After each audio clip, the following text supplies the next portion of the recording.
ГСП онлайн. Городские новости сейчас. Вторник, 16:00. Городской дворец культуры. Открытие художественной выставки Сергея Онучкина. Он приехал специально по приглашению Вячеслава Гайзера, с которым познакомился в Москве. Сначала на экране демонстрируют небольшую инсталляцию автора. Он сделал ее с помощью видеорегистратора, когда ехал из Усть-Цильмы. Дорога от Москвы до Усть-Цильмы. Некая такая по тематике, чтобы зритель, пришедший на выставку, смог проделать этот путь, но не за 30 часов на машине, а за 20 минут проехать по всем землям, которые нужно было нам от Москвы проехать до Усть-Цильмы. После инсталляции всех гостей приглашают непосредственно на выставку. Всего на ней представлено 36 картин. Еще около 10 разместить не удалось из-за маленького размера зала.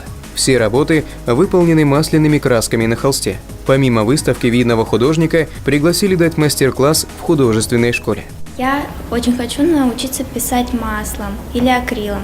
У него это очень замечательно получается.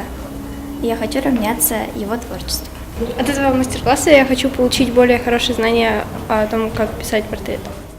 Проведя небольшую лекцию, Сергей переходит к практике. Учебный класс не вмещает всех желающих получить знания ребят. За 1,5 часа художник рисует портрет, одновременно делясь секретами мастерства. Картина с его автографом останется в школе на память. Помимо этого, увидеть работы Сергея Онучкина можно до 30 мая в ГДК. Затем оттуда выставка направится в Усть-Цильму.